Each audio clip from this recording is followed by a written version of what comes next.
அஸ்ஸலாமு அலைக்கும். சண்டே லஞ்சுக்கு நான் எவ்வளோ ஈஸியாக லஞ்சை சமைச்சேன்னு பார்க்கலாம் வாங்க. அதுக்கு ஃபஸ்ட்டு சிக்கன் 1 கேஜி எடுத்து வாஷ் பண்ணி எடுத்துக்கோங்க. தேவையான அளவுக்கு உப்பு, இஞ்சி பூண்டு பேஸ்ட், கரம் மசாலா, மிளகாய்த்தூள், பெப்பர், தயிர் போட்டு நல்லா மேரினேட் பண்ணி 1/2 hour ஊற வச்சுக்கோங்க. நெய்ச்சோறு பண்ணுறதுக்காக ஒரு ஸ்டவ் ஆன் பண்ணி ஒரு பாத்திரம் வச்சுக்கோங்க. தேவையான அளவுக்கு நெய், ஆயில் விட்டுக்குங்க. பட்டை, ஏலக்காய் போட்டு பொரிய விட்டு வெங்காயம், பச்சை மிளகாய், மல்லித்தழை, புதினா எல்லாத்தையும் ஆட் பண்ணிடுங்க. இஞ்சி பூண்டு பேஸ்ட், உப்பு போட்டு நல்லா வதக்கிடுங்க.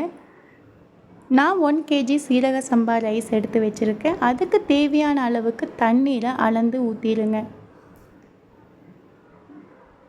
நல்லா தண்ணீர் கொதிச்சதையும் எடுத்து வச்சுருந்த ரைஸ் எடுத்து அதில் ஆட் பண்ணிடலாங்க.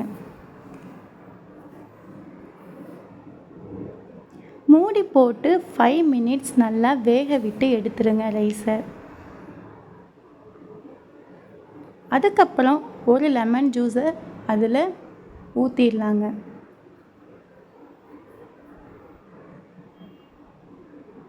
இது கேரளா நெய்ச்சோறுங்க. கண்டிப்பாக நெய் ஆட் பண்ணணும். 2-3 ஸ்பூன் நெய் ஆட் பண்ணிடுங்க. கொத்தமல்லி, புதினா ஆட் பண்ணி மூடி போட்டு 15 minutes தம் விட்டுருங்க. மீடியம் ஃப்ளேமில் ஸ்டவ் வச்சுக்கோங்க. மேலே ஏதாவது வெயிட்டும் எடுத்து வச்சுருங்க. 15 minutes கழித்து ஓப்பன் பண்ணி பார்த்தா நம்மளுடைய கேரளா நெய்ச்சோறு ரெடிங்க.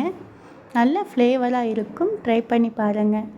அதுக்கப்புறம் கேரளா சிக்கன் கறி பண்ணிடலாம். அதுக்கு ஆயிலில் சிக்கனை ஃப்ரை பண்ணி எடுத்துருந்தேங்க. ஃப்ரை பண்ணி எடுத்து வச்ச சிக்கனை வச்சு தான் நம்ம கிரேவி பண்ண போகிறோம். அதுக்கு ஸ்டவ் ஆன் பண்ணி ஒரு பாத்திரம் வச்சுட்டு தேவையான அளவுக்கு ஆயில் ஊற்றி வெங்காயம், கொத்தமல்லி, புதினா, இஞ்சி பூண்டு பேஸ்ட், மிளகாய்த்தூள், கரம் மசாலா, மல்லித்தூள் ஆட் பண்ணி உப்பும் சேர்த்து நல்லா வதக்கிடுங்க.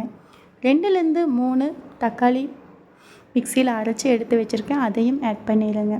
மூடி போட்டு 2 minutes நல்லா வேக விட்டு எடுத்துருங்க. அதுக்கப்புறம் பொரிச்ச சிக்கனை அதில் போட்டு நல்லா மிக்ஸ் பண்ணிடுங்க. 2-3 நிமிஷம் நல்லா வேக விட்டு எடுத்தால் நம்மளுடைய சிக்கன் கறி ரெடிங்க.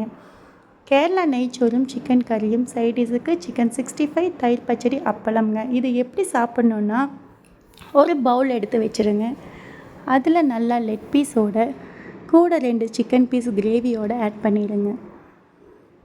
அதுக்கப்புறம் சுட சுட செஞ்சு வச்சுருந்த நெய்ச்சோறை அதில் போட்டு ஒரு பிளேட் எடுத்து கவுத்தி எடுத்தால் நம்மளுடைய கேரளா நெய்ச்சோறும் சிக்கன் கறியும் ரெடிங்க. இதுக்கு சைடிஷாக தயிர் பச்சடி, சிக்கன் 65, அப்பளமும் வச்சு எங்களுடைய லஞ்சை நாங்கள் என்ஜாய் பண்ணி சாப்பிட்டோம். நெக்ஸ்ட் வீக் நீங்களும் ட்ரை பண்ணி பாருங்கள். சப்ஸ்கிரைப் பண்ணிக்கிங்க. தேங்க்யூ.